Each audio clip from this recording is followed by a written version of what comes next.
This episode of the Party Loaded podcast is proudly sponsored by Audible.com. Check out their awesome catalogue of audiobooks with over 180,000 titles to choose from.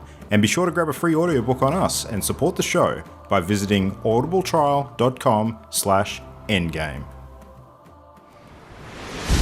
Let's party.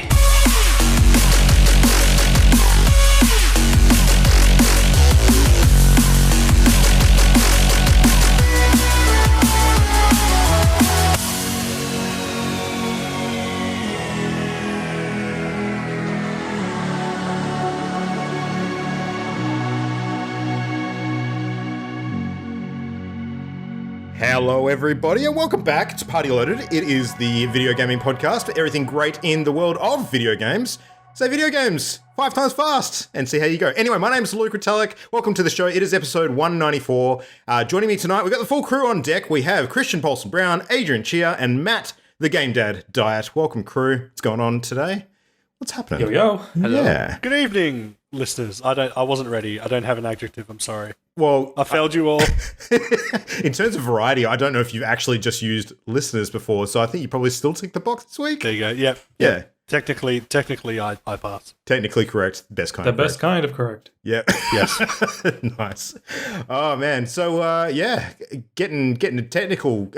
Let's jump straight into a game that has some technical fighting that I want to hear an update on. Christian, how's your week in gaming been going with ye old Astral Chain? What's going on there? So I guess I really just want to rave a bit more about Astral Chain. I don't really You have... seem pretty positive on Twitter about it this week. I was surprised. My fucking buy it tweet. Yeah. Look, I just want to rave about it a bit more. Just say that it feels like the most complete package that Platinum Games has ever done. Like sometimes Platinum, it feels like they try so hard, but they can never quite achieve the scope of their dreams sometimes. But this game feels like they've done everything that they wanted to do, and it's a lot meatier than some of their other games. Like there's a whole thing I don't think I even mentioned last week, which is like the aspect of the game where you're a cop doing investigations. Like it's a big part of the game is like walking around and talking to NPCs and getting clues and putting them in like a little notebook, and then at the end of like the chapter, there's like basically a quiz where someone's saying you have to like compile all of the clues that you've put together, kind of like a Phoenix Wright or a Danganronpa.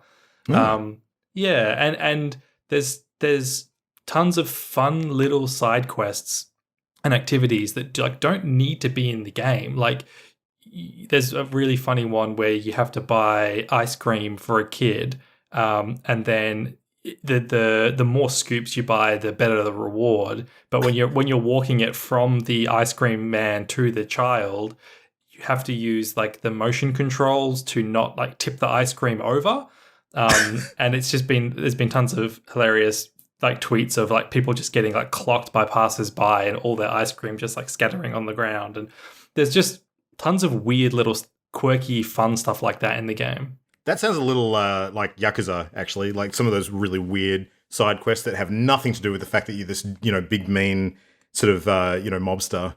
Just totally different tone. But that's awesome. It has little bits of that. Obviously, like not to the same level of depth as Yakuza, but it feels that's kind of similar, sort of non sequitur to what you'd normally be doing, sort of thing. Do they all carry rewards? All of these little side games? They all do. They all carry rewards. Yeah. Sometimes it's just like more XP or more of the kind of upgrade material for your weapons. But that actually leads into something else I wanted to talk about, which is the amount of like rewards in the game and the amount of hidden things in the game. Like there are so many hidden like stages and bosses and items. And like they all give material rewards. Like it could be color schemes for your character, or like costume accessories, or like rarer upgrade materials. I even found like an alternate like announcer voice as one of like the rewards that I got. And because I think I did mention last week that there's a kind of Zelda dungeon element to it where you get different your different legions can be used in the environment to like solve puzzles. And what I hadn't realized is that the first time you pass through the game, before you've unlocked all of those items, you flat out like don't have access to some of those hidden areas your first time through. So you actually need to go back, replay the levels, and then you can find all that hidden stuff and get those like hidden rewards. So it's not like an open world situation at all. You actually have to physically replay levels, like reload them from the beginning and run through. You have to reload them, but that's something else that they've done, I think, really well, which is you don't have to play through the entire level again to get access to this stuff. You can choose, it's divided up into like cases, which are kind of like missions, and you can choose the specific, like there might be a file is a chapter, and then there might be like 8 missions within that, within that chapter. And so you can pick a specific point somewhere along the line to jump into. You don't have to start at the start. You can start wherever you like. And once you've jumped in where you want to do and done the activity that you're targeting, you can then just quit back out and it keeps your progress. Like you don't need to play through the rest of the chapter to have it save. Whereas like in Bayonetta, for example, if you wanted to go back to an earlier mission to get like an S plus rank for your achievement or whatever, you'd have to play through the entire chapter and you'd have to get like an S plus rank all the way along. Otherwise, it wouldn't count at the end. Like you'd have to do a perfect run. Whereas in Astral Chain, you can jump in and you can just go back to one specific fight and just get an S plus in that fight, and it'll always record your highest individual score from any attempt, and then you don't have to worry about going through the rest of the chapter and like it's a lot. The user experience is much improved from the way they usually do that sort of stuff. Yeah. Is it weird that the more I hear you talk about Astral Chain, like not only do I want to play that game, but the more I want to play Bayonetta as well? I mean, yeah, like I would definitely recommend anybody who's on the fence about Astral Chain to pick it up, because I think that it has lots and lots that would appeal to the audience that doesn't normally go for Platinum games, because I think people a lot of the time, rightly so, think that it's just all about the action with Platinum games, and that is the kind of specialty. But there's a lot more to Astral Chain than just the action. Yeah. And even the way they rank the encounters now, like your A rank or your S rank, in all the previous games, there used to be negatives. So if you took damage, or if you took too long, or if you used healing items, you'd get negatives, and that always felt a little punishing and a little like unfun in some ways. And in Astral Chain, there are no negatives, it's all positives. So you just get rewarded for variety, you get rewarded for like timing your dodges and like switching your legions regularly, but you don't feel like every time you're getting hit or if you're taking too long, you're like, oh crap, my rank's going down. And I just feel like that's also a bit more approachable, where it's not as punishing in the ranking system. Yeah. So how many hours in are you at the moment in total, would you say? I am about 30 hours in, and that's twice the length of a normal Platinum game. Like, interesting. Platinum games are usually pretty short. I've heard kind of a spoiler, but I know that there's a big chunk of post game to it as well. Like I know that once you complete the main story, there's like a whole new thing opens up that can take a lot of time and continues to have rewards. Like I won't go into detail of what it is, but there's some post game stuff there. And then there's of course just going back to all the main missions and finding all the secret areas, finding all the hidden bosses, getting all the costumes and items and everything. So even, if it takes me 35 hours, 40 hours to finish the game, I know that there's dozens more hours probably that I could go back if I wanted to do like 100%. So it's very, very meaty. Interesting. And I was about to ask you if you're playing this on PS4, but then I realized, no, you're playing on Switch, obviously, because you got into my head that, platinum the Platinum game. Yeah. I found out that it's the most expensive game Platinum has ever made, like budget-wise, which I totally understand. Like it feels like their biggest budget game, so that's cool. Yeah. Oh, sweet. Yeah. Nice. Adrian, what's been going on in your week? What have you been playing this week? Yeah, not much. I don't have a great amount to talk about because I haven't really done anything different from the last time I talked about it. It's mainly just Destiny. So fear not, Destiny loyalists, that the hooks are still in me, so I'm still enjoying that. Still finding plenty to do, and it's to the point now where the weekly reset will occur, and it hasn't felt like a whole week for me. So Oh wow. that's something positive where like, yeah, there's so much for me to do that when it comes around for things to reset and challenges to refresh, I still haven't finished, the list of things I had on my plate. So that's a good feeling, knowing that there's still plenty to keep me entertained. Not much has changed there. One thing I did want to talk about is, again, in the past, occasionally I've brought up mobile games and the occasional mobile games that I dip into. I've been playing this one recently called Days Bygone. All it is it's one of these sort of AFK style games where you sort of progress through the game by fighting waves of enemies. But and all of these games have kind of a different sort of spin on it. But the whole idea is that you have like a handful of abilities that you trigger every so often. But the majority of the damage that your character does to like hordes of enemies is automatic. And you just kind of leave your phone and it will sort of churn through these waves, in upwards of hundreds and hundreds of waves of enemies, automatically doing damage, and you don't really do anything. So it's an idle game, essentially. Basically an idle game. But I just thought it was interesting that like the game itself has... I just thought it'd be interesting to talk about the microtransactions that the game has, and I know that this particular game is a bit better in regards to it doesn't have a gacha mechanics. There's no child shards. There's no child shards. There's no heroes that you need to rank nice up. callback. Yeah, there's nothing like that. But what it does have in the shop are some interesting options. I bought the one that is no ads because a lot of these games are free and have the option to remove ads for a small fee. So, and a lot of the time these idle games, you'll earn a resource by completing waves, and then you can like double that resource if you watch an ad, like a lot of other sort of freemium sort of models. So I bought that one, but some of the others on the list are autoplay, which means that the little bit of targeting that you do, you can buy a option in the game that does it for you, in which case the game becomes completely automatic.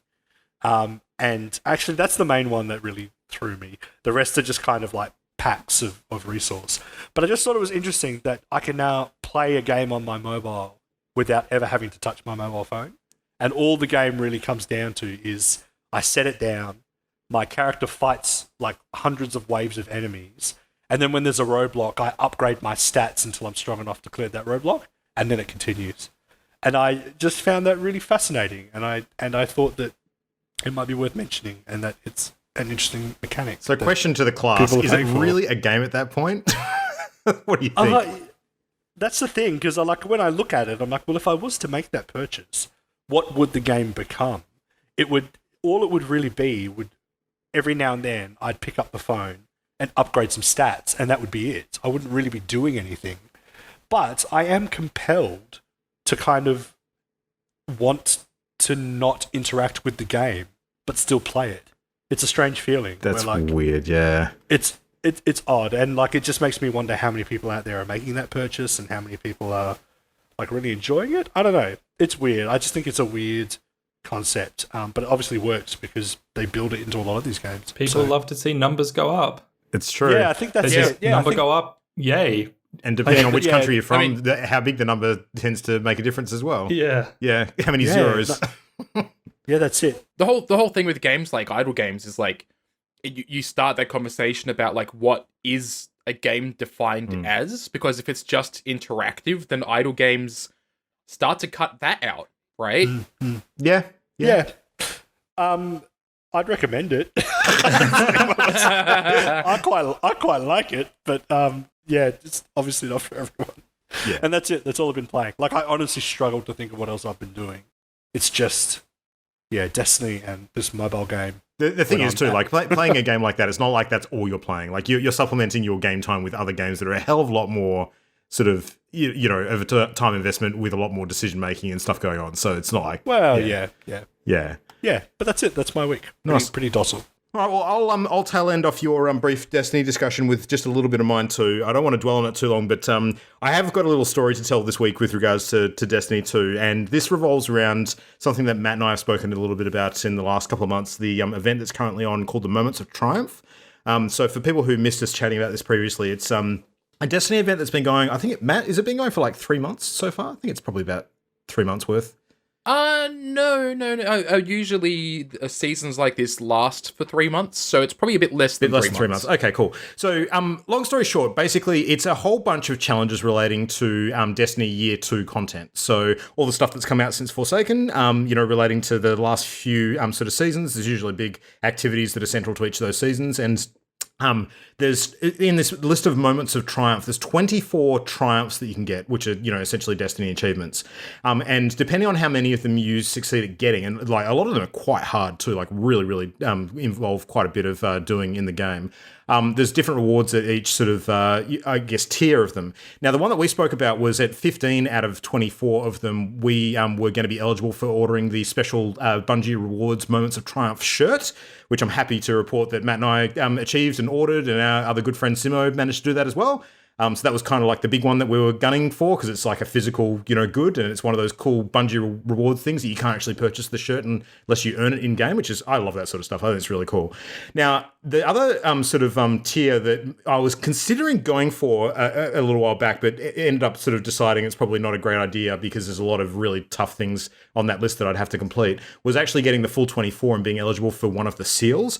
And the seal is like when you can actually earn an in-game title, which displays above your character, and in addition to that, you can actually order this special medal from the Bungie store. These little golden medals look really cool too. They come like a little jewelry box, and they're a really sort of high tier collectible for the game.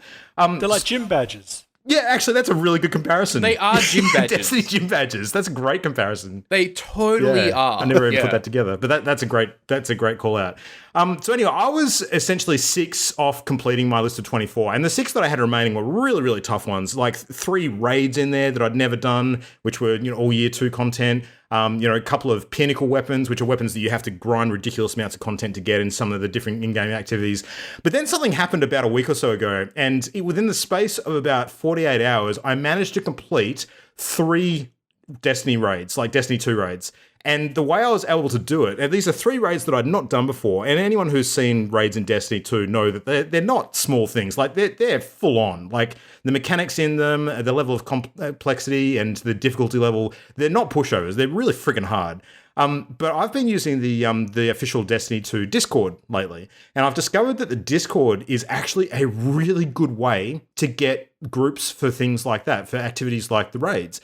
And I've gone in a couple of times and done the LFG sort of functions and jumped into one of the rooms. And like every time that I've used it recently, I filled up a raid team in no time flat, because often the times that I'm playing it where there's a lot of US players on as well, and we're on the Americana server because that's where a lot of the Aussies play.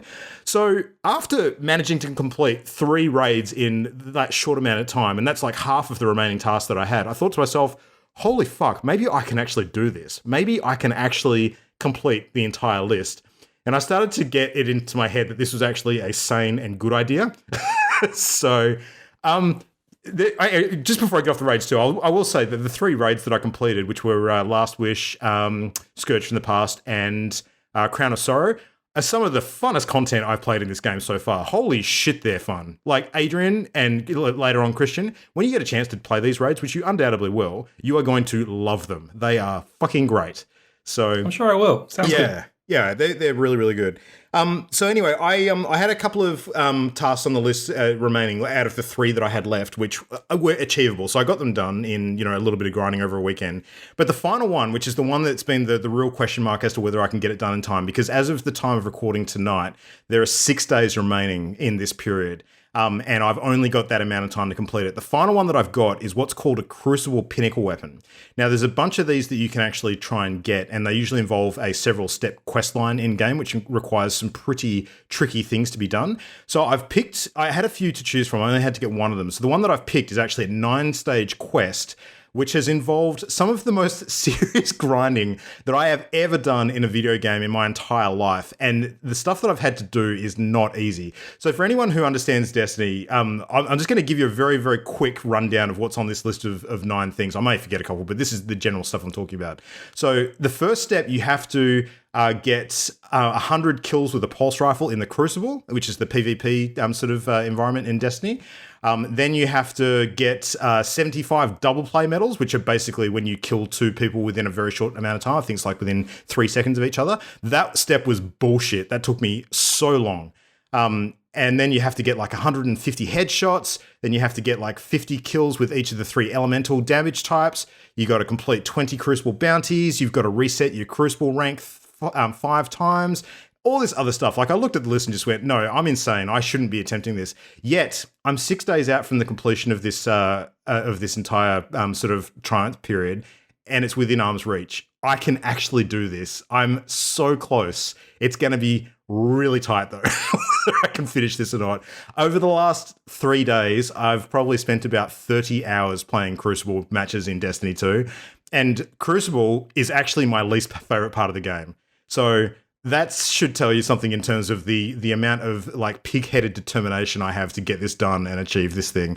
But I will say that it has not been unfun, and I've actually gained a much bigger appreciation of Destiny 2 PvP. Like, I think I've Stockholm syndromed myself into really enjoying it, like with the amount of exposure that I've put myself through in the last few days. And I've actually got a lot better at it too, so there's that. So anyway, but yeah, I'm going to invite you all to place bets now as to whether you think I'm actually going to make it or not. I'm doing the math on this. I have to complete at maximum. I think it's going to take me another, 10 points for a loss times 20. I'm going to have to complete another just under 400 Crucible matches at maximum. It could be less if I get wins. So what do you think? No, that's insanity is what that is.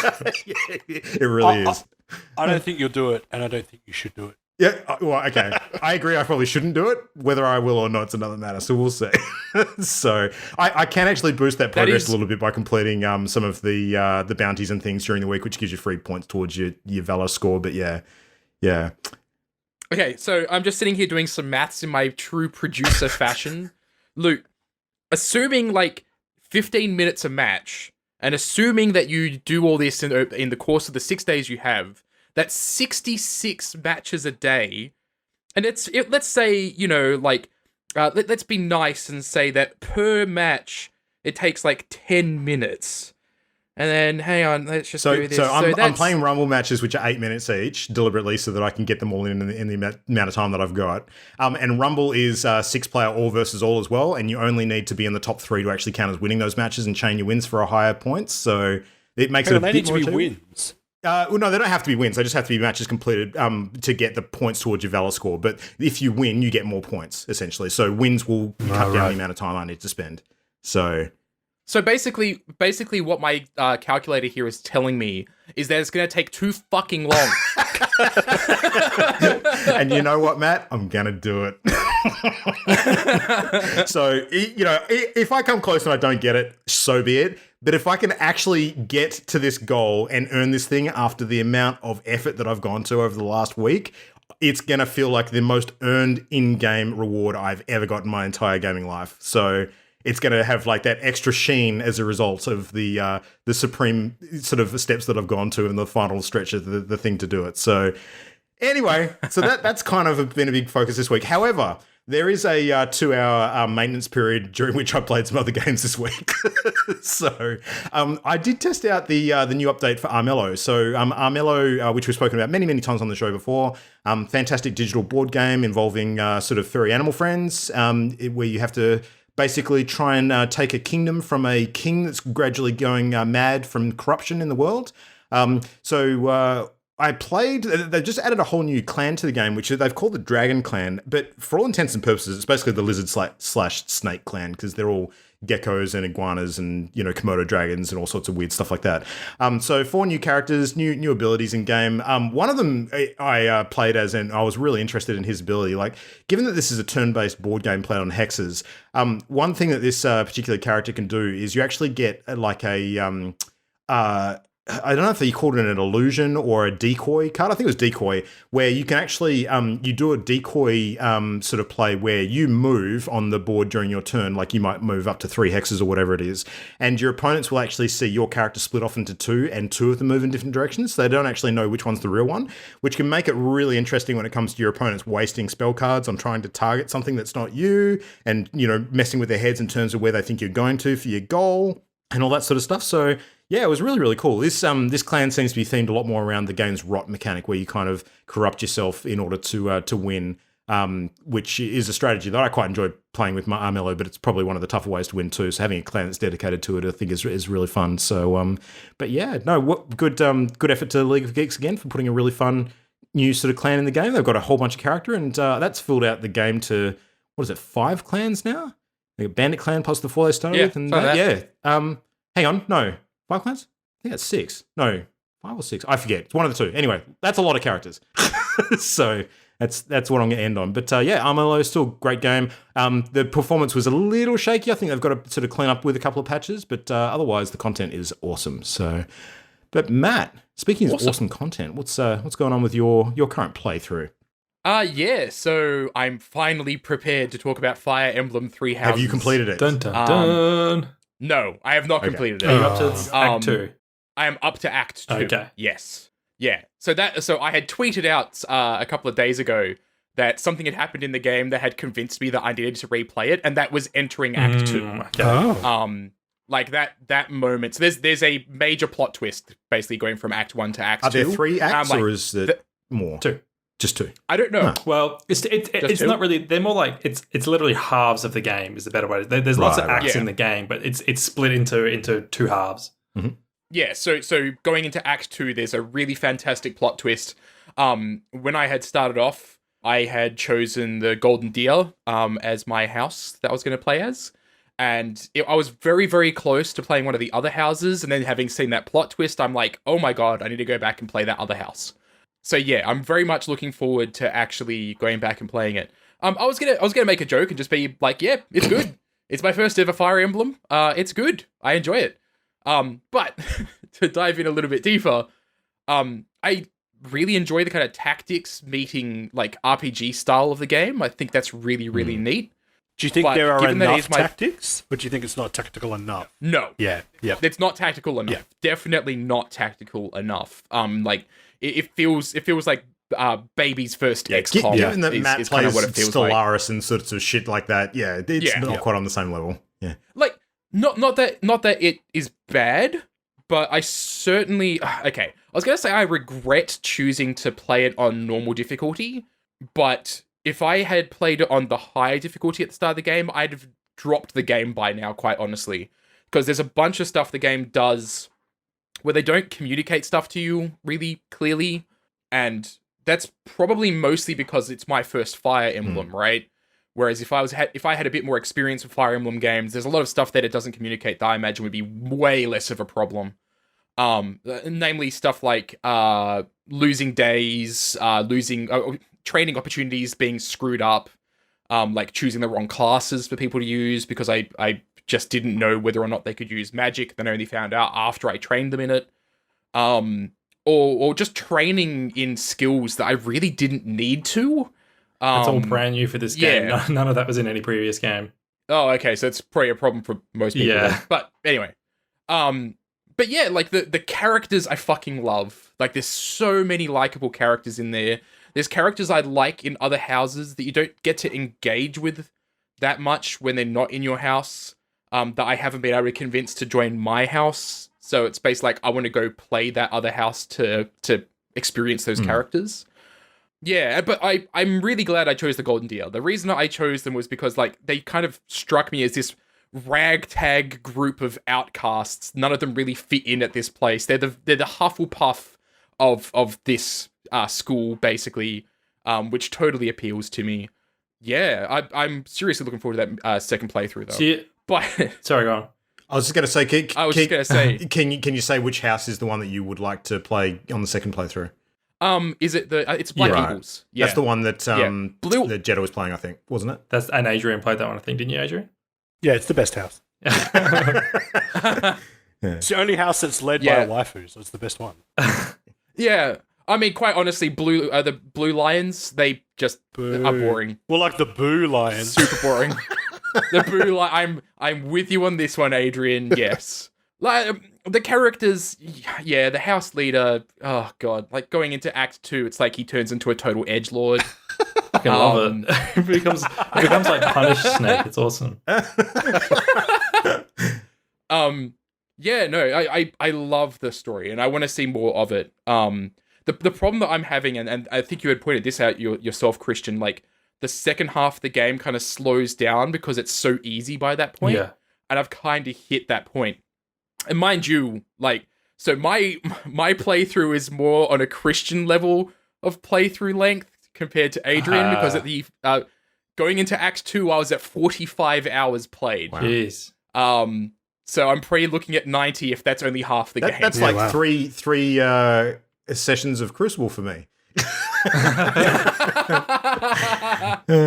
Yeah, but I'm enjoying it. I'm gonna definitely put more time in with it. It'll probably be slower from here because it has me less engaged with the combat right now. But I'm definitely gonna finish it. Yeah. So They just today actually added a maddening difficulty in an update. Maddening. Oh, really? But I think like the problem with difficulty with that game is it doesn't add depth to the combat. It just makes it more punishing. So I think that tactically the game isn't deep enough. I think is part of the problem for me anyway. Yeah. Like they've got. It would have been really interesting. Like they've clearly got some mechanics in there about like people that wield this enemy type are strong against people that wield this enemy type. But that's more of a buff, not really like a rock paper scissors type thing. And like I have some mounted units that are just so freaking strong that it's basically like nothing can stand up against them. So interesting. Yet another game that I think I might play at some point. I've got no idea which house I'll play though. Honestly, Luke, I would really, really suggest you get it and then play it on the flight over to Melbourne. Yeah, look, I'm tempted, but the other thing that's tempting me at the moment, besides Link's Awakening, is actually getting back into Divinity 2 and playing that with my link to Steam. Oh, yeah. Because I can, use the existing progress that I've had. So, I don't know. I got a lot of travel coming up in October, though, so I'll probably have a few opportunities to play some games, and I suspect I'll probably rip through Link's Awakening pretty quickly. So, yeah, it'll be something to keep Luke, in mind. One day I will finish Divinity. However, could you play Divinity 2 on your Switch? I don't understand. Yeah, I don't know. Who said we could do that? Let's talk some news.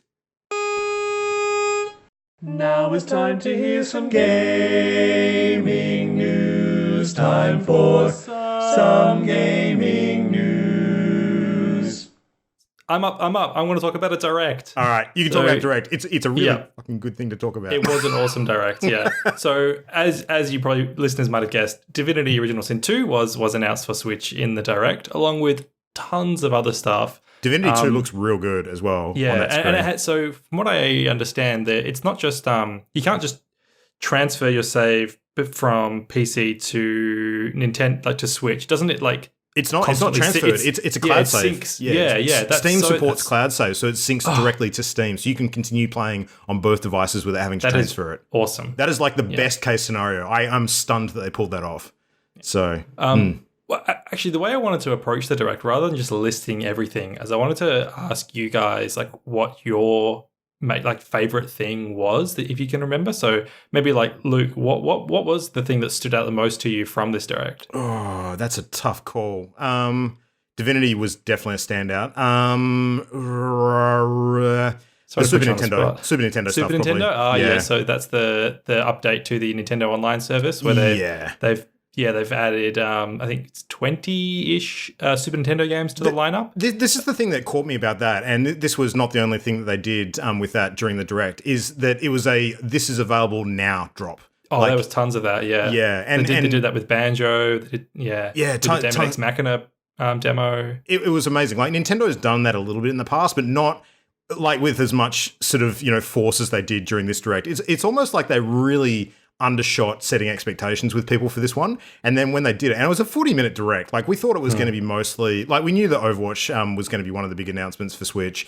They headlined that it was going to be to do with Link's Awakening, and what was the other thing that they said it was going to be focusing on?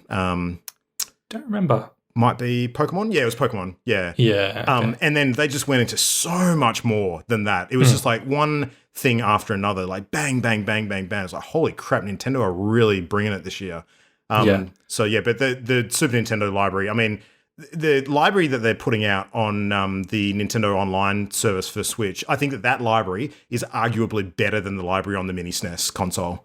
So yeah, because it's about half of the games are on the SNES Classic, like as far as the Super Nintendo games go. But then there's like a bunch of new ones too, and surprise, surprise, I'm extremely happy about the fact that I can now play the best game ever made on Nintendo Switch. That's Breath of Fire, right? No, that's Super Metroid. You fucking hooligan. I thought you loved Breath of Fire. Though. I do, but not next to Super Metroid. Are you insane? Right. Yeah, so I'm real happy about that. Cool. What about you, Matt? What was your favorite thing from the Direct? I'm tossing up between Sans in Smash or the fact that I get to play Barbie dolls in Pokemon. So I love that, like the Sans in Smash thing. It wasn't even part of the main Direct. It was like the Sakurai talking about Smash part afterwards. But that was one of the things that like ignited Twitter the most is Sans in Smash. And it is to be clear, it is a costume, but it's a lot more. It looks a lot exactly like the character than a lot of other costumes do.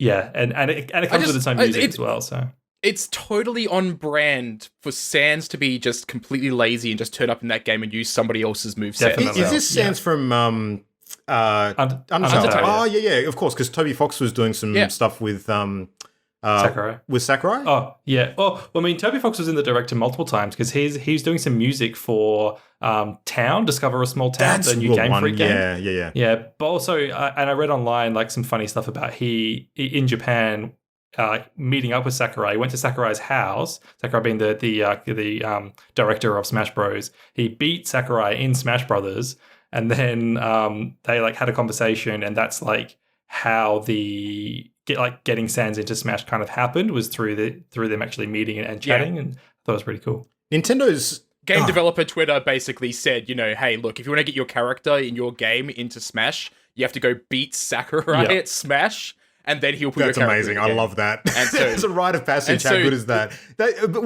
Damon, who's working on Necro Barista, was challenging Sakurai to Smash matches. How awesome is this new Nintendo attitude to working with indies? Like this and the recent Zelda crossover with Cadence of Hyrule as well, with the Crypt of the Necrodancer creators. If this is the new Nintendo, fucking bring it on. This is so good. Yeah, for sure. And I also loved in that post direct with Sakurai where he talked about Banjo being available, and he just straight up goes, "You can't play Banjo-Kazooie on a Nintendo console, but you can get on an Xbox if you want." Yeah, and then you could hear the people in the studio laugh. Like I think he clearly hadn't like told them he was going to say that. I hadn't planned to say that. He's just like, "Yeah, go play it on Xbox." Yeah, and then then in Japan they probably sold like another 100 Xboxes like that month as a result, doubling their total sold. The hilarious thing is that for the first time ever, the Xbox hashtag become trending in Japan because he said it. That's brilliant. Amazing. And then you mentioned the Pokemon customization. So that's like a bunch of new clothes and hats and everything for your characters. It's cool. I'm a total sucker for a game with character customization. Like, I don't care. Like, as long as the base gameplay is good enough, if it has character customization, I will just spend hours customizing my character. So the fact that that's in Pokemon is cool. Yeah, I love it. And don't forget the curry decks as well. They've added a curry decks for their camping thing. How British do they want to go? Seriously, it's amazing. It's funny because the curry looks like Japanese curry, but it's clearly supposed to be a whole play on like curry being in England. Here's the thing though, like it's no longer got to catch them all. It's got to catch these ones because they haven't put all the Pokemon in there. But what they've done is they've supplemented that extra 100 or so that aren't going to be in there with food. So you can catch all the food now. I think they said there's over 100 types of curry. Yeah, because it's a lot easier to animate static food in a bowl than it is actual Pokemon in battles. So there you go. And one of the new Pokemon they announced is that tea. What was it called, Adrian? What's the tea Pokemon called? Poltegeist. Poltegeist. And they had that creepy thing where they said if he really likes you or if it really likes you, then it'll let you drink some of it. I'm like, that's a bit weird. Like, that's what I do when people really like me. Mm-hmm. Speak of what you really liked, Adrian. What was your favorite thing from the Direct? I really like Jedi Outcast being announced because I really loved that game. And I played it like years ago, and it's so random, and I'm like, fuck, that's a good game. And I really like the idea of playing that on the go, because it's old. It's kind of like, it doesn't really matter how janky it is. It's just going to be fun to play it on the Switch. Yeah. So that's Star Wars Jedi Knight 2 Jedi Outcast. And what I think is very telling about that is that is the single one that they released. Like, they didn't start with like Jedi Knight 1 or Dark Forces or anything like that. They know the game people like want the most. They're like, we're just going to give them what they want. Yeah, it was cool. And it's so funny because, no shit, like 2 weeks ago, I added that to the Origin Access library and played a little bit of it. Really? So it's just fun. Yeah. So it's just so funny that it's popped up again in my life, and I'll probably give that a go, depending on how much it costs. But yeah, I also liked Terry Bogard announced for Smash. Although I like that because I like Terry, and he brings up like childhood memories of fighting games. Yeah. Not because I'm so keen on Smash. That's it. I love it too, even though I don't know like Terry that much. I just know how much people, like fighting game people, loved that announcement, and I just vicariously enjoyed it so much through them. The video was great as well. Like the video was fantastic. The flashes in and out. Not all of those characters were Fatal Fury characters, though, were they? There were other. They're all SNK characters. Yeah. That was really cool. And for me, I was really thought it was really cool to see the Xenoblade Chronicles. They're calling it a definitive edition, but it actually looks more like a remaster. Like, so this is a Wii JRPG, and the footage they showed at the end of the direct, it looks like they're actually like remaking the game. Like the textures looked way better. Like I should say the models looked a lot better. Even like the grass, the foliage was more like lush and dense, and I think that it'd be really cool for people to get to play that game, because there's been like 3 Xenoblade games recently. There was Chronicles X, and Chronicles 2. And this first one, Chronicles, is by far the best one, like far and away. And Shulk, the main character, is the guy who got into Smash Bros. And I think it's really cool that game won't be trapped on the Wii anymore, and people can get to play it. Yeah. Is Shulk short for She-Hulk? She-Hulk? You have to get Disney Plus to find out about that. Okay. I just think it's remarkable that there's like, what is it, 3 or 4 Wii U games now that aren't available on Switch? That's insane. Yeah, I saw a list of like Wii U exclusives, and they're like more than halfway through. There's still, if you get into the nitty gritty, there's still quite a few. But as far as like big ones go, you're looking at like the Wind Waker HDs, Chronicles X, Super Mario, 3D Land. There's not heaps, but yeah, there's Metroid Prime trilogy. Give it to me. Give it to me. Yeah. That Tokyo Mirage Sessions Sharp FE something. Which is kind of like a Persona-ish game, but kind of a bit janky and lower budget. That got announced too, and I played maybe a dozen hours of that, but it was not fantastic. But it's What else was there? Oh, I really liked Deadly Premonition 2 being announced. Yeah, so like Deadly Premonition is like a massive cult hit by Swery65. And like the first game was just so janky and weird. It has this massive cult following, and no one had ever expected them to make Deadly Premonition 2. So that's really cool. I actually would like to play that based off the excitement that I saw around the place for that announcement. That was quite a few people. It's super janky, and even because they released Deadly Premonition 1, that was another one of the available now announcements. It was Deadly Premonition 1, but it had all sorts of audio issues when it launched, and I think it's just being patched now to fix these audio issues. But it has a history of jank, those games, that's for sure. Yeah. Well, Premonition 2 was 2020, wasn't it? So we got a little while off for that to actually release. Yeah. Nice. Well, I guess Nintendo Direct aside, it's not the only things that happened in the Nintendo-verse this week. We also had a couple of interesting stories that came out. One was around a new peripheral that is not formally announced, but there is going to be another forthcoming video or announcement or something, which is dated for, I think it's tomorrow. So by the time this episode posts, you might actually know more about it than what we're about to speak about. But they've basically just teased a brand new peripheral in a video that's gone up on YouTube. And we only get a bit of a look at it in terms of its application. We don't really see any of this sort of screen captures of any of the games that are linked to it. But this is a fitness accessory, it looks like. It's this weird circular, like this really heavy plastic circular device that you insert the Switch Joy-Cons into, and through the IR sort of sensors or the the motion capture or whatever the magic the Switch works to track the controllers, similar to what has happened with the Labo kits, I imagine. This thing does a variety of different actions. You can use it as a they were using it as a bow in one section. There was some fitness things around putting a thing around your leg, like a motion sensor on your leg. It looked like someone was under home arrest. Actually, it was hilarious.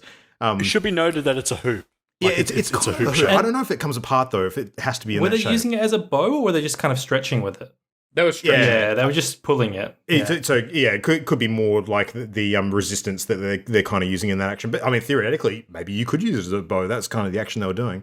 Sort of moving around with it, balancing with it, sort of, putting it between their legs and squishing it, and all these sorts of things that make it look a bit like a fitball.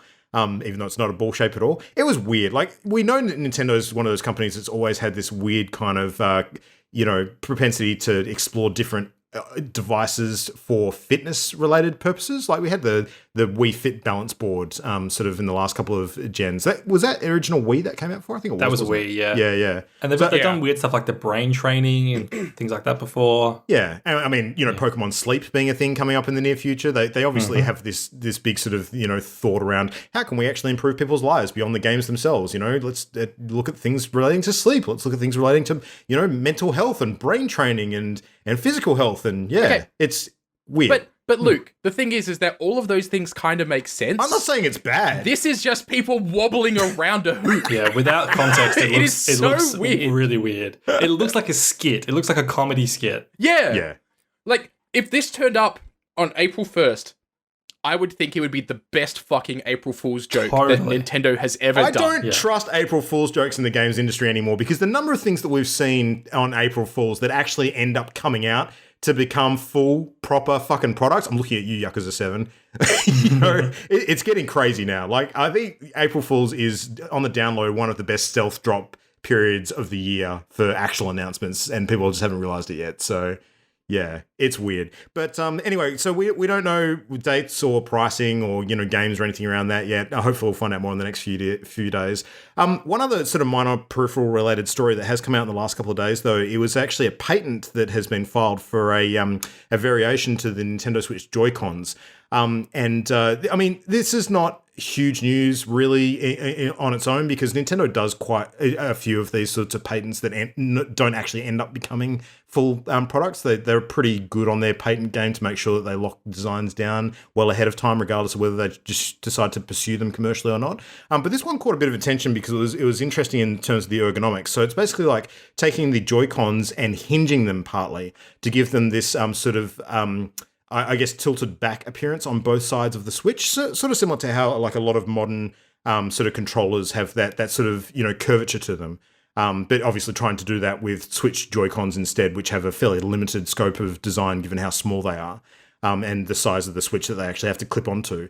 But yeah, no, I thought it was weird. Like, it doesn't actually change the button layout or anything like that. It doesn't give us the much sought after D-pad, which is only available on certain other variants of the controller. I don't know. It just seemed weird and cool, and Nintendo again just mucking around with their peripherals like nobody's watching.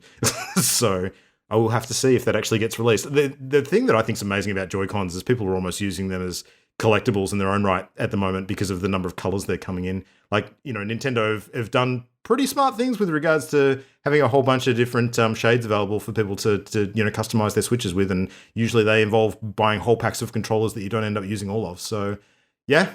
Very clever. Good on him. That's all I'm going to say. Yeah. Well, speaking of weird and cool things, so developer Lance McDonald, he's well known for modding Dark Souls games to kind of bring out a whole bunch of stuff that's been cut from them, or show levels that didn't make it to the final game, interesting ways they actually built it. It's actually really fascinating from a game development perspective to see how a big game like Dark Souls gets made. So he's made the news quite a lot recently because he finally managed to mod and hack PT, the game that was based on Silent Hill. Well, it's not a full game, it's a demo. Yeah. That was made by Hideo Kojima and Guillermo del Toro. Oh my god, I hate saying his name, it's so hard. Guillermo del Toro. Yeah, so he managed he managed to hack it. And he was doing a whole bunch of really neat stuff in here to show how the game kind of works. And it's a horror game, and horror games are fascinating to kind of break apart and see how they function, right? So see how they mess with you. Yeah, exactly. And so it turns out, so there's the game's antagonist / spooky ghost character, Lisa. It turns out that after you get the flashlight, she kind of just attaches to you and is always standing behind you. And that is even creepier than the game could ever be. Yeah. It's awesome. Like, I love that. I love that we've learned this 5 years after PT was released, that no matter where you go, no matter what you do, she is always standing there behind you, just kind of like glitchily moving around in just this massively creepy way that you can never see. And so apparently he's also found some other things in there that are pretty interesting. Like they do some really asshole-ish things where they have some fake shadows that they'll just kind of cast on walls that aren't actually cast from anything in the game. They're just there to freak you out. And yeah, he's apparently found some other stuff that he's going to start sharing soon, but he's not ready to talk about it yet. So if you go look up Lance McDonald on Twitter, you should totally follow him, because I think it's going to be a trip just kind of seeing how this thing was done. So the fact that this never ended up getting released as a full game, I think, is one of the biggest tragedies in video gaming ever. Like 100%. PT was never going to be released as a full game. It was a teaser for Silent Hills, and I don't think Silent Hills was going to be like a first person game in that style. But we will never fully know. But oh man, I want, like, okay, Kojima fandom aside, which I don't buy into to the extent that a lot of people do. Like I love the dude. I think he makes some fantastic stuff. I'm not drinking the Kool-Aid all the way. But I think that if he is allowed to let loose properly in the horror genre once again, he could come up with some really cool stuff. Oh yeah, yeah, absolutely, yeah. I kind of imagine like what Death Stranding would have been like if it was a horror game, and I think that'd be really cool. Yeah. I just while we're talking about PT as well, I want to give a shout out to a YouTube video that came out just a couple of weeks ago by a channel called The Great Debate. That's great spelt GRATE, called PT's Hidden Meaning. And I mean, like, there's tons of clickbait PT videos about like over explaining things and drawing like conspiracy based conclusions. But this video is very well reasoned and sensible and researched, and it dives deep into the history of the creation of PT and Kojima's position within Konami at the time and what was happening kind of behind the scenes. I think it sheds a lot of really interesting light on the story of PT's creation, and it does uncover some pretty interesting facts. So yeah, check out PT's Hidden Meaning by The Great Debate. Yeah, there you go. I mean, in the same way that what was the character's name, Matt? Lisa? Lisa, yeah. Yeah, I mean, Lisa follows you around all the time, but even Lisa could not be as close to me as I would like Colonel Sanders to be at all given times. Which what a leads to segue. Yeah, I mean, I thought you were going to go with being a big chicken, but that just works. Yeah. No. Sometimes you just have to know that there's always someone that's going to be there for you, just like Lisa. And in that case, for me, it's Colonel Sanders. And luckily for me, KFC has announced a dating simulator game where you can date Colonel Sanders. What's the full title of the game? It's called. Hang on, let me bring it up. It's called. Oh, I can't remember. It's got finger licking. It's like I love you. Here it is. Yeah. I love you, Colonel Sanders. A finger licking good dating simulator. Oh my god. And I mean, the artwork is straight out of like a dating sim. It's like an anime version of it, and the guy looks like a 19-year-old Colonel Sanders. Is it done by the team that did Dream Daddy? It must. No, it's not. Oh my god, it looks so similar. Yeah, so that's news because that's all I could find. You guys are getting a taste of the old finger licking KFC. When I think of this, sorry, go on. There's a dog in it. There's like a dog who's a professor and he teaches you. So they've just doubled down. Oh, is there a burger called the Double Down? That would have been a really good pun. Anyway, sure. sorry. They've gone double patty. They've gone for like a double fillet burger, and they've just gone kind of crazy. But it is worth talking about the kind of meta nature of this news item, because obviously it's kind of like the effect that KFC want is exactly what's happening by us talking about it on our podcast. Yeah. And it is that kind of like constructed dankness where obviously a team of people at KFC sat down and said, "Hey, how do we like engage with the modern internet personality? How do we engage with gamers? How do we get them to be talking about KFC? How do we get KFC trending on social media? Hey, dating sims are crazy. How crazy would it be if Colonel Sanders was like a dateable character?" What I would be far more interested in is if KFC was still alive. If Colonel Sanders is still alive, I'd really want to know what he thought about this. Yeah. I'd really want his opinion on the KFC dating game. KFC have been on this kind of dank mission for a while. Like they have the KFC gaming Twitter. Yeah. Yeah. Sorry. No. I was just going to say I've seen it too, and it's really random. Like their Twitter. You know how sometimes when you see a Twitter account, you can see like the person kind of behind it. You can kind of get a feeling that there's like a real person constructing it. Yep, sitting like behind a desk, scratching their balls, drinking Fago. Absolutely. Yeah, it doesn't look like it was. The Twitter doesn't look like it's run by a committee. It does look like it's run by like one person who like was given free reign to like handle their Twitter. I hate it. I hate this whole thing. I hate that like it's that Steve Buscemi meme where he's like, "How do you do, fellow kids?" with the skateboard on his back. It's like, "How do you do, fellow gamers?" and from like KFC bullshit. And it's also, I find like, I don't want to use the word like cultural appropriation, but it's basically cultural appropriation. Like they're using like Japanese language in it. They're using like the anime aesthetic because they know that people think, "Oh, that's so wacky and crazy in Japanese." I don't like that aspect of it. That aspect of like playing to like they obviously they don't really care about visual novels. They think that they're poking fun at it. And like coming from a corporation, I don't like that. Like if it was coming from an individual or like someone with more soul, then I think I'd tolerate it a bit more, especially if it was a Japanese person. But coming from KFC, I don't like it. I'm really curious as to how it'll go over in Japan because of Japan's relationship with KFC. Like how there's a real special, listeners may not be aware, but there's a real strange special relationship between KFC and Japan, where in Japan, KFC is a Christmas food. It's like associated with the Christmas holiday. And I can't remember where I read, but there's like a detailed kind of history of the fact that like something to do with like when it was being advertised, like in the 80s or something, like it was advertised around Christmas time. And now like, I mean, I can't speak too generally, but like Japanese families consider like going out and getting a big KFC meal a Christmas tradition.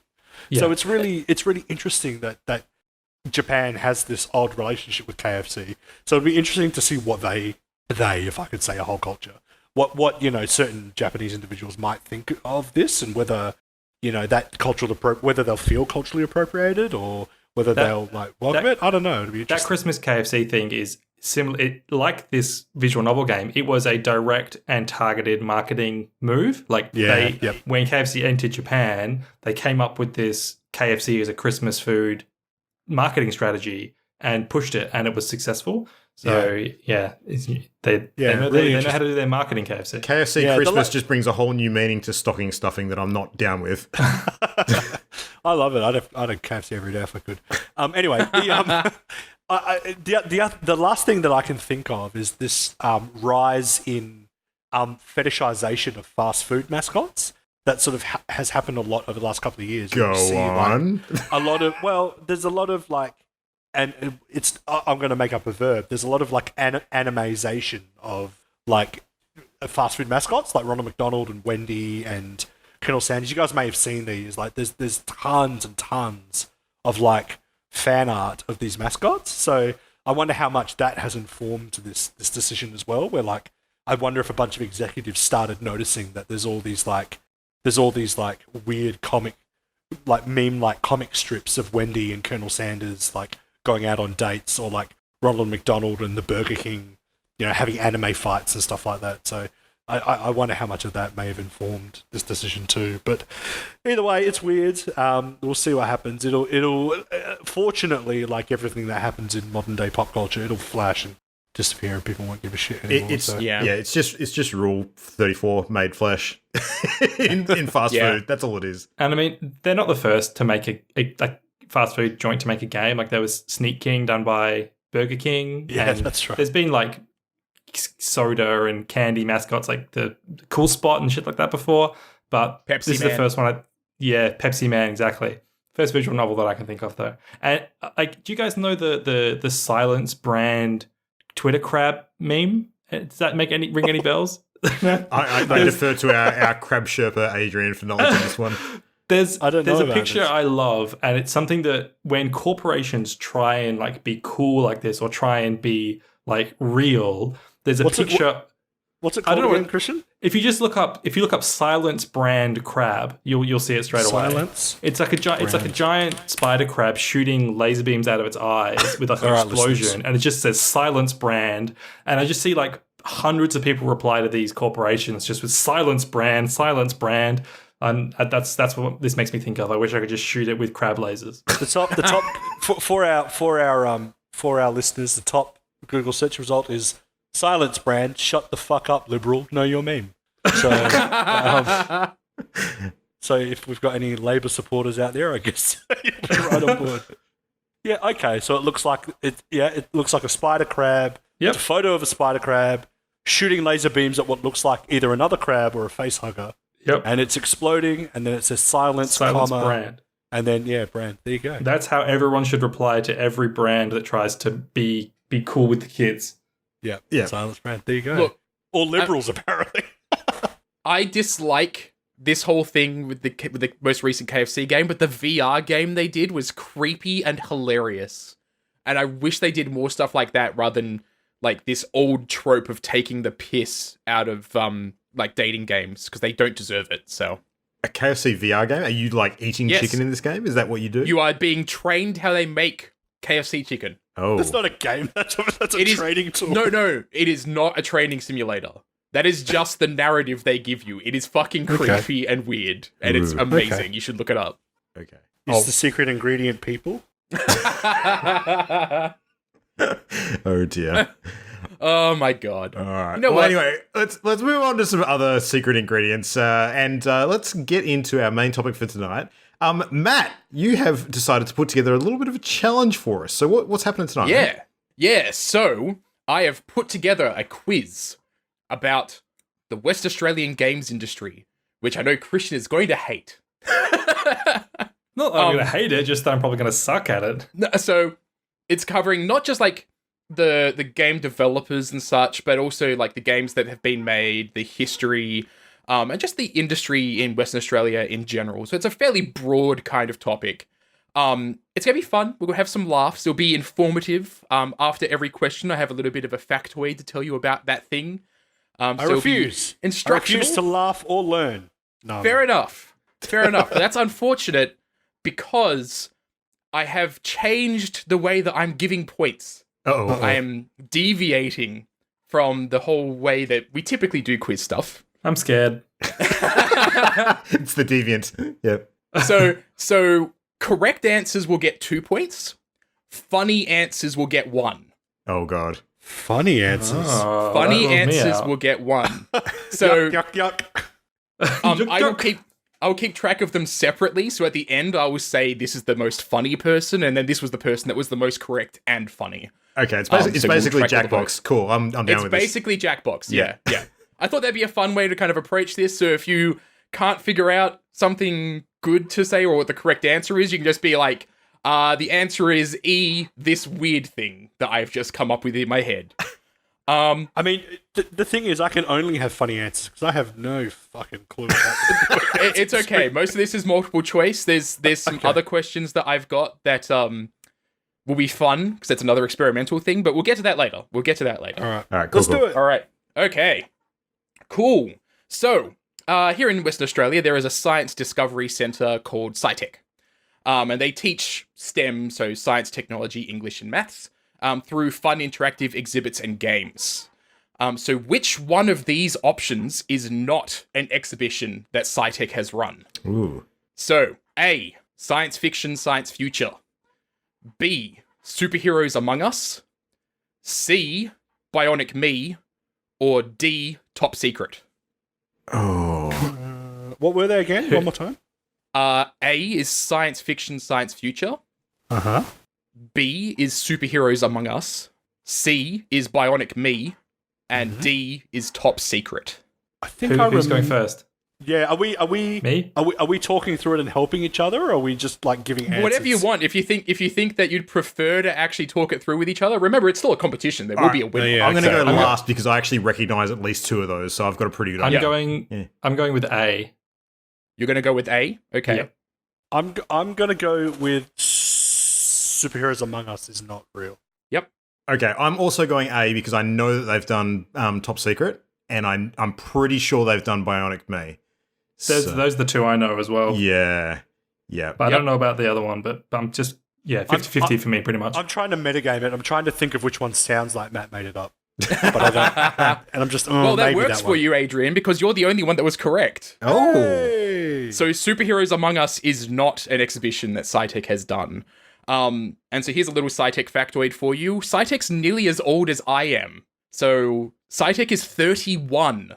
It has been open for 31 years. It opened in 1988 in August. Wow. Wow. Yeah. That's almost 3 Christians. Yeah. Back then, all they had was a potato alarm clock in the room, just sitting alone. Most of the exhibitions that they show are all built in-house. They've got their own development team and hardware team. It's really cool. I actually worked there for a little bit. Yeah. Cool. All right. So, next question. I've only got 10 of these, by the way, so this is going to be a little quiz. So, Zombie Outbreak Simulator was developed by Binary Space Games, and surprisingly enough, it is a game that simulates a zombie outbreak. But what piece of technology did it use that made it pretty revolutionary at the time of its release? So, answer A is smartphones. B, augmented reality. C, motion controls. Or D, Google Maps. Phone, motion, augmented reality, maps. Yes. That's a tough one. I'm I feel going like to take a stab at Google Maps. I just feel like, I don't know, something about that's calling to me. if it's Yeah, on I'm- Google Maps, then isn't that also on smartphone. phones? But do you mean Google Maps on desktop only, or can it be Google Maps on your phone? It can be both. Okay. I also think it's Google Maps. I think that makes sense from a zombie kind of perspective because you could show zombies spreading on a map.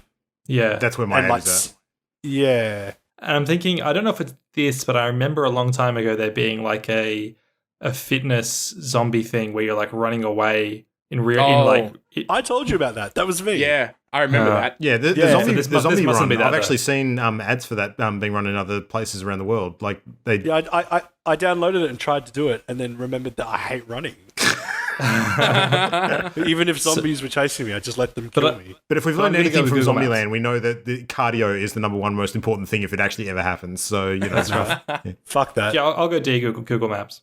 Okay, you're all correct. Hey. Yes. It made use of Yay. Google Maps when Google Maps integration first became a thing.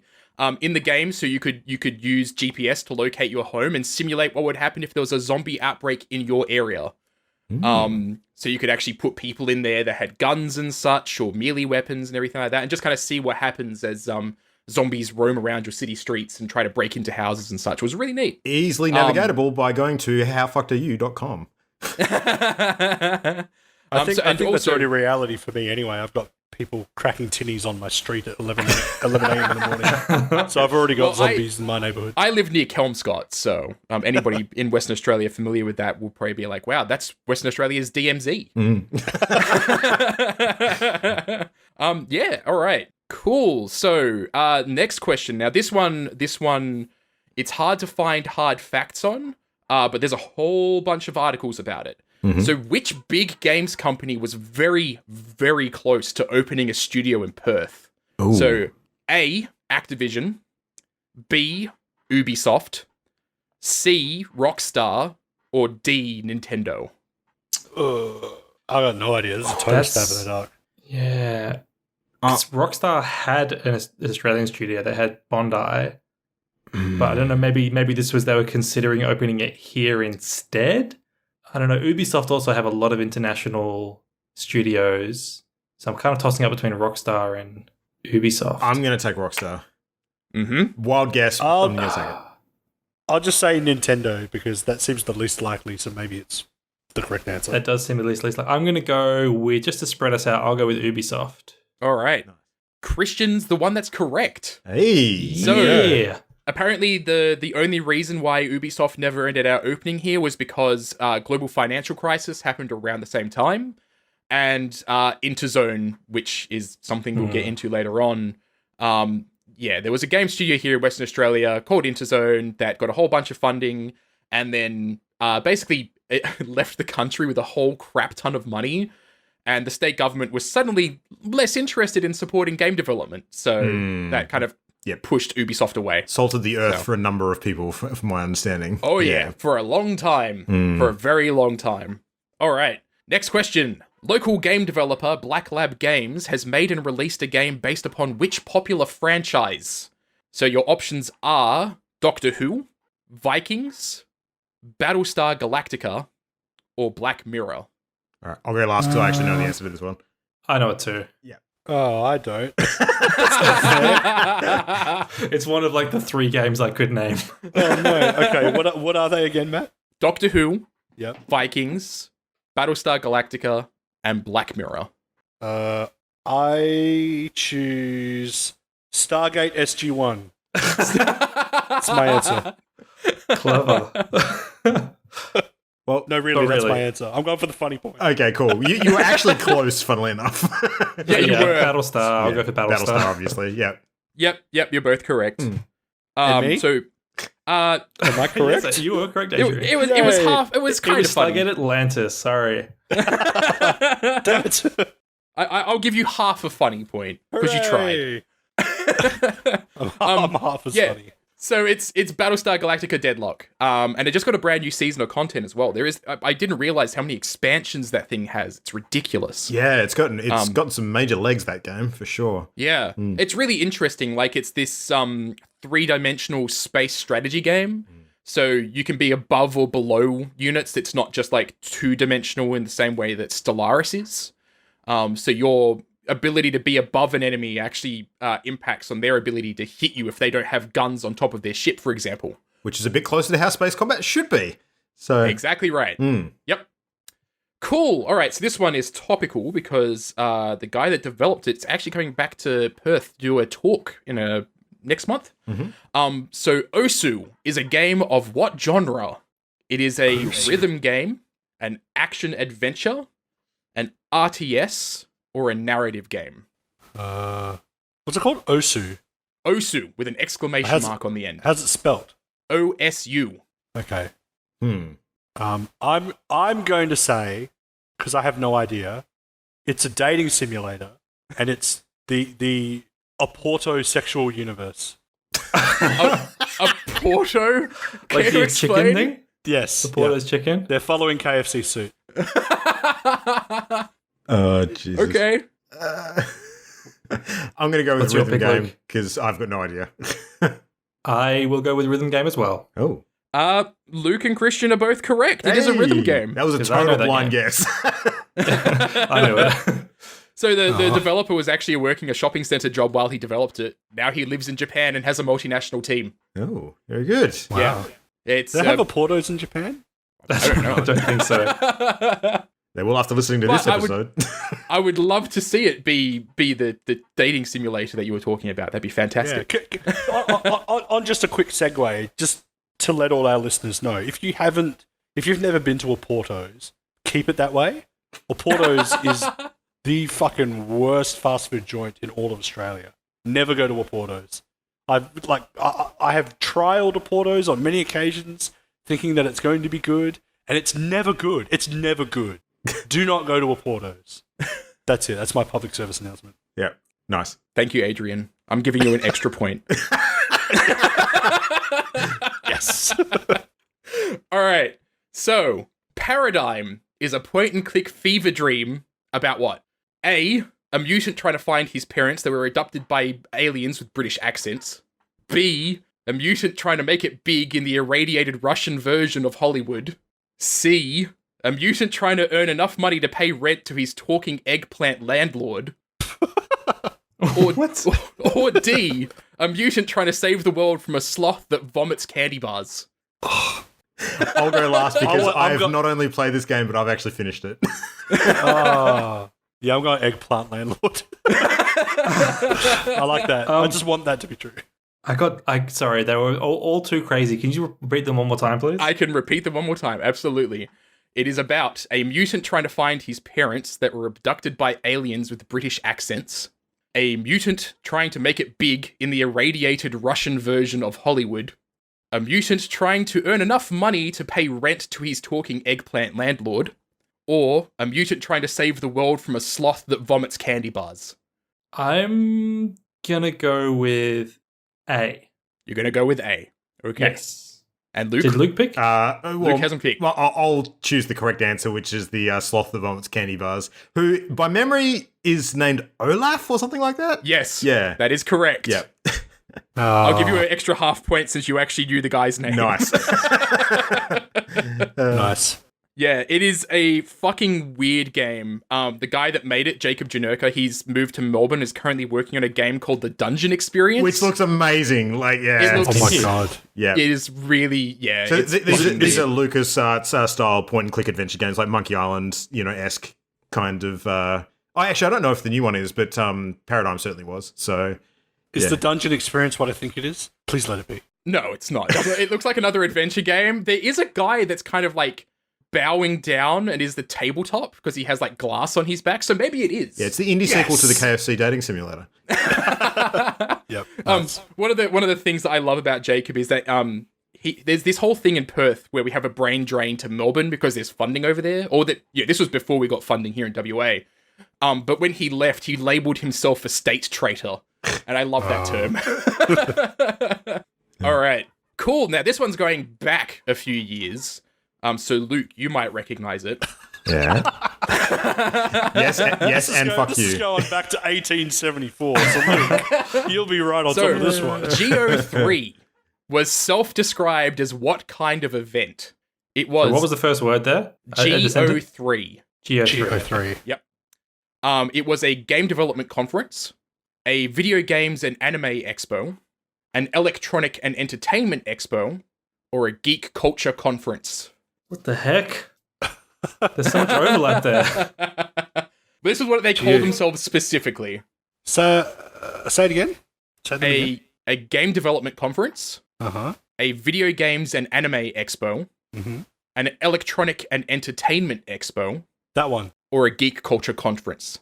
Yep. C. I'm picking C. You're picking C? Yep. It sounds the oldest to me. It sounds the most out of touch. and if it's old, yeah, it's language I imagine Luke using. So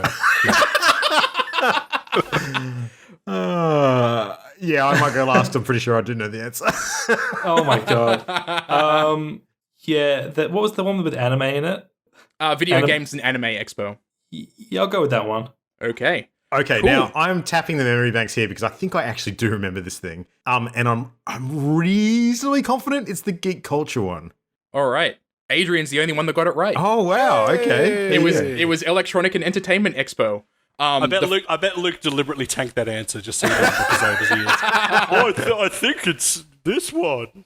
So the first GO3 was in 2007, and it had a massively impressive guest list, including Hideo Kojima, Suda51, Rod Ferguson. Yeah. Like, all these people flew over to Perth.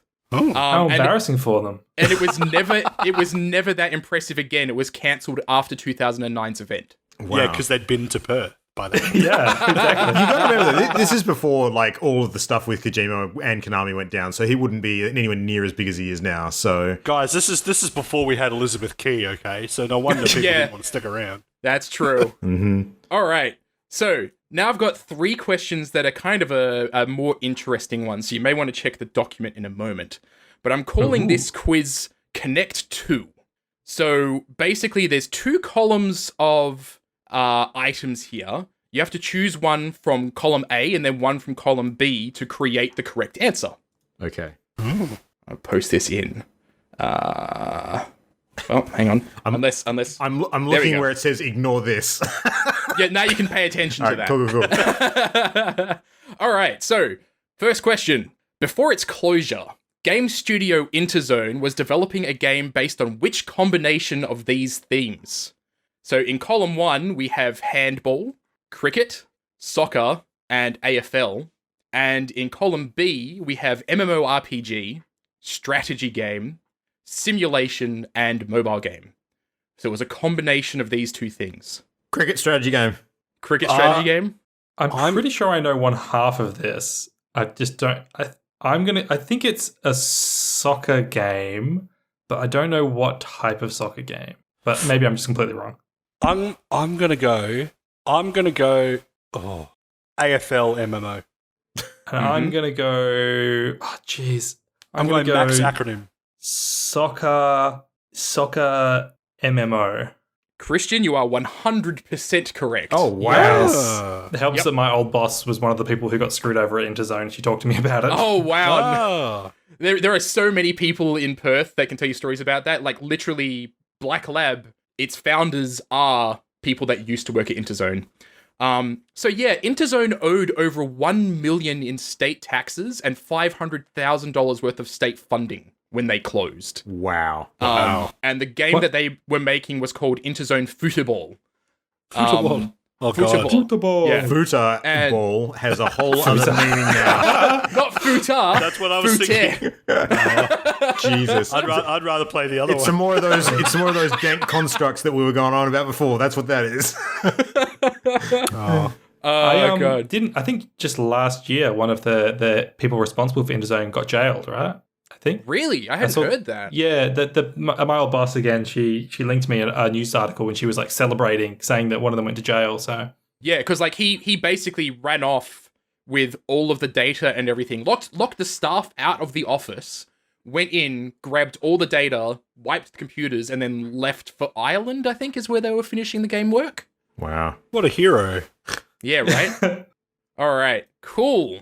So next one. And this one I don't expect any of you to get, but you can just have fun guesses with this one. So let me just put stuff in the table and you can see the hilarious selection of items in there. All right. So Potluck is a Perth-based game development event about creating and displaying games, lovingly called what by their event's organizer. In column A, we have garbage, gremlin, game, and creative. And in column B, we have games, fires, disasters, and gremlins. This is fantastic. It's like Mad Libs. what's the game called again? Wait, no. It's what they call the games that get What they called displayed the at the game. event. Well, And what was Garbage you said Fires something about? You said something about potluck. What was that? Potluck. It's a Perth-based game development event. It's basically like Okay. a global. It's not a global game jam. It's a game jam. In the months leading up to it, and people show off these games at the event, basically. Yeah. Okay, so and someone made a game with these words. Not a game, like it's what all of the games get referred to. It's kind of like a Collectively. category. Yeah. Yeah. One of them in there is a real term, garbage fires. Yes. So, like, when something is Yeah. terrible, you call it a garbage fire. But I think the obvious answer is Gremlins. That is 1,000% my answer. Gremlins. Gremlins. That's awesome. Does this event run after midnight? That's the important question. Yeah. It runs in the evening. Yeah. So if these devs are getting fed after that time, then you could be right, Adrian. You could be right. If Gremlins is not the title of this episode, I will kill myself. Oh, Jesus. I'm going to go with creative disasters because I think that. I'm going to go with garbage gremlins. Gremlins is such a good word. You all were completely wrong. I'm sorry. Oh, no gremlins. No gremlins. I'm sorry. Why'd you put it in twice? Because it's hilarious. Because Matt's a fuck. And I wanted somebody to choose Gremlins because it was the Yes, you correct funny succeeded. answer. Yeah, you basically dangled comedy gold right in front of I my did. face. It's great. So they're called garbage games because they're disposable. That's very functional. From now on, whenever we talk about a bad game on the podcast, you know what it's going to get called. It's gonna get called Gremlin. It's a Gremlin. So the theme of the next potluck is Tony Hawk. And so I'm making a game for it. I'm holding myself to this right now. I'm making a game for it called Tony Hawk's Object Permanency. Oh. Do you know like the meme about Tony Hawk, how no one recognizes him? Yes, that is why I'm calling it Tony Hawk's Object Permanency. I was thinking you just make Papers, Please, but it's just Tony Hawk and he just gets denied. Oh, poor Tony Hawk. Oh, God. All right. Final question. Hang on, let me copy this. And No, not the paste Gremlins. it in. Goodbye, Gremlins. That's okay, this one's also good. This one is also good. Fuck Wheel. Sorry. I'm sorry. Oh my God, I'm dying. A combination of these following options is a locally developed card game that was successfully funded on Kickstarter. What is it? In column A, you have horse, cog, haunt, and fuck. Horse? And in column... You've got no cog horse. twice. Oh, why is that pasted in that way? Hang on, I'll fix this. He said horse. We know it's horse. Yep. You know it's yeah, horse now. yeah. I don't know why it pasted in as that. There we go. And in column B, you have my life, the game, shit, and wheel. I'm answering last because I know this one, but I so want to hear what the other guys come up with. Oh, God. Now you can see why I'm awarding funny points. Well, for the sake of our listeners, let's just ramble off a couple of combinations. We've got horse shit. Fuck Wheel. It's like a lazy Haunt Susan. my- Look that up on Urban Dictionary. Cog Yep. the game. Haunt my life.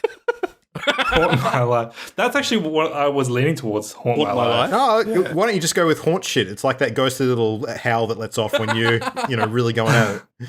Haunt shit. Fuck the game.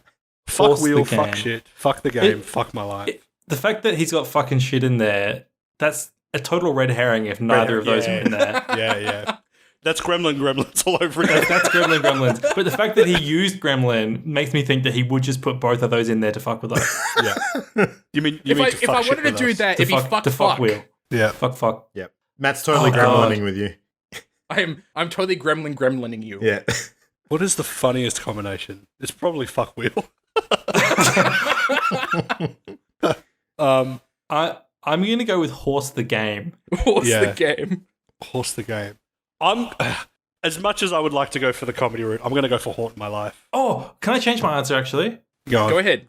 I'm changing it to fuck my life. Yep. Okay. Okay. So you want to fuck your life, and I want to haunt your life or my life. Okay. Yep. That'll do it. But And Luke? but I think honorable mention needs to go to fuck wheel. I think. All right. Well, What is it, Luke? The answer, of course, is COG, the game, which I've played a fuckload of times. Hang on, is COG or COGS? You might have caught me out here. I think the game's actually called COGS. Cogs isn't on there. So. Is that Ooh. big board game that's played on the floor? Yeah, it's been like PAX in giant form a couple of times. Hang on, Matt might That have caught me dude- out here with the naming sort of trickiness. I'm going to go with COG, the game. I'm pretty sure it's called COGS, but yeah, that's the one I'm going to go with. Yeah, you're wrong. Yeah. For that reason? Yeah, that game is called it's just called Cogs. Yeah, that's what I thought. I've played that game a bunch of times. Yeah. Yeah, the correct answer, which none of you got, was fuck the game. Fuck the game. Of course. So in fuck the game, you read out cards based on color, unless they have a swear word on them, in which case you have to read the swear word. But if that swear word is fuck, you basically get called out and then have to take all the cards from the deck. Basically, you like try and discard your whole hand, and the person that discards their whole hand first wins. Okay. Yep. So Yeah. There you go. Cogs the game is a real game that Luke Cogs- knows. I think it's just Cogs called is a Cogs. real game. Yeah. Yeah, Ah. It's a With this really solid cool combination. game too. It's really, really it is fun. really cool. Yeah. Yeah. Yes, Fuck I my did life. throw in Cog to catch somebody out. Yeah. Catch the person who actually knew something out. Nice. Nice. All right, so hang on, let me put together the points. Talk amongst yourselves for a I think few. I know who won the funny funny points. Hey man, we all have our strengths. I'm just thinking of more combinations with this table.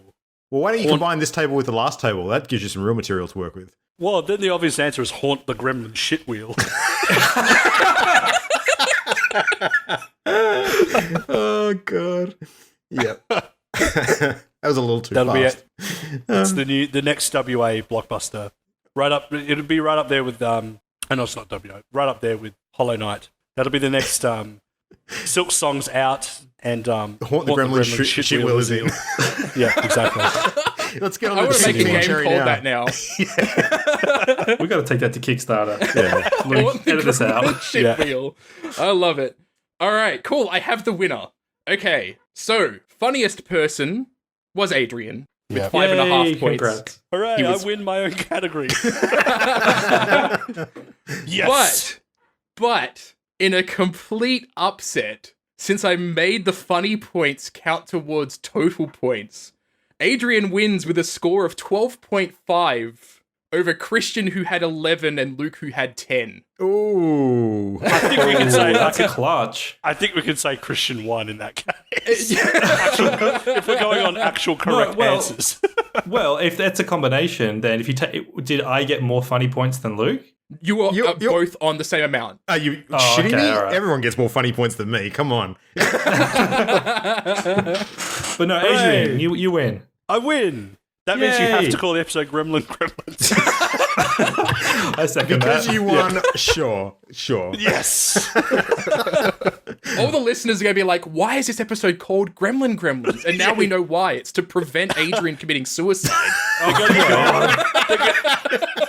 going to be like an hour into the podcast. Like, where the fuck are the Gremlins? We're not even talking about Gremlins. I specifically downloaded this episode to hear about Gremlins. In fact, twice the amount of Gremlins as you would expect from any other podcast, and there hasn't been a single Gremlin. You can expect that complaint, word for word. Yeah. It'll be you. Yeah, it'll be me. Jesus. Yep. All right. Well, that was a good fun quiz. Good. Well job. Well job. Yeah, well well done, job. Matt. Well Well done. job. Good job. Well job. Nicely job. Fucking hell. What is Well, it with words tonight? I'm did a glad this good episode wasn't a gremlin. So.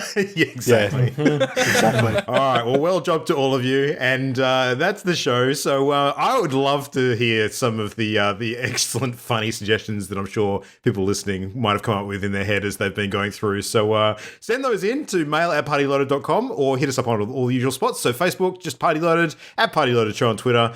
And while we're at it, you can find all our other stuff by going to the main hub at channelendgame.com, where you'll find links to our Twitch channel and our YouTubes, and do that thing. So I think it's probably a good time now that we've had a couple of these things confirmed to mention some dates of some upcoming stuff happening. So PAX Australia is happening for 2019, of course, and Matt and I are going to be heading over this year. Unfortunately, Christian and Adrian are not making it unless they're going to surprise me by letting us know that is in fact occurring. But I didn't think that was the case. Sadly not. No, sadly not. I think I'm being flown over on the Party Loaded budget. Yeah. Something to do with that. Exactly. Yeah, you can be on the plane with all the Gremlins. That'll work out fine for you. Yeah. Out on the wing. That's it. But no, Matt and I get to hit up GCAP as part of the Melbourne International Games Week first, and Matt is actually doing a talk on one of those days. Matt, you've got Yes. the details for that, so... Yeah. So I'll be doing a talk called How Not to Get Shipwrecked, Production for Small Indies. And I'll be basically talking about how to not fuck up the process of making and releasing a game in a really small team. That's it. Nice. And Nice. we'll be at PAX itself, sort of checking out a whole bunch of things. We did learn today that Bungie are coming to PAX Australia, which made us Yes. very happy. So, Hell yes. yep. That's going to be a good time. And I'm pretty confident that we're going to have some other stuff playable on the floor too, like Doom Eternal, because Bethesda are going to have a presence there as per usual, or one of their distributors at the very least. So that should be a good time. We'll have lots of cool things to chat about that. I'm actually going to be on a panel on the Saturday afternoon, evening at 6:30 in the Wombat Theatre. So similar to last year, if you want to come and see me fail horribly against a whole bunch of other podcasters in the Australian Gaming Podcast Network, we're going to be playing games against each other in in party mode, which is happening then and there. So come and cheer or heckle me or do all those things. That'll be a good time. We'll be on with a bunch of the other sort of hosts of different shows around Australia. Mitch from Pixel Sift is going to be there again, I believe. He teamed up with me last year, so hopefully we're going to beat our record of last year, which is getting to the final round and me fucking everything up. So that will be a good time. But yeah, that's coming up real soon. In the meantime, what other games is everybody playing? I'm obviously, for the next, 7 days, I want to say? No, 6 days. I've got some serious crucible grinding to do. So what about everybody else? What are you all up to?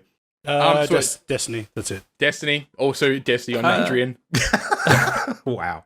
All right. I should finish Astral Chain, I guess. Yeah. Yeah. And then probably, I've been meaning to get around to Resident Evil 2, actually. I bought that the other day because it was on sale. Ooh, So very nice. maybe I'll pick up Resident Evil 2. Play I that. did notice, when I was on Steam earlier, playing Armello, that there's about up to 80% off the entire Resident Evil franchise at the moment. So I was tempted to pick up 4, actually. That's one I haven't played through for a long, long time. It's a good game. So, yeah. Very cool. All right, well, lots of games to be played. I'm going to hop off now and go and grind another 30 hours worth of Crucible, so have fun with that, me. Everybody else, we'll chat to you again next week. Thanks for listening. Hope you've enjoyed the show. And for now, good night. Good night. Gremlins. The Party Loaded podcast is a Channel Endgame production. For this and more great gaming content, bookmark channelendgame.com.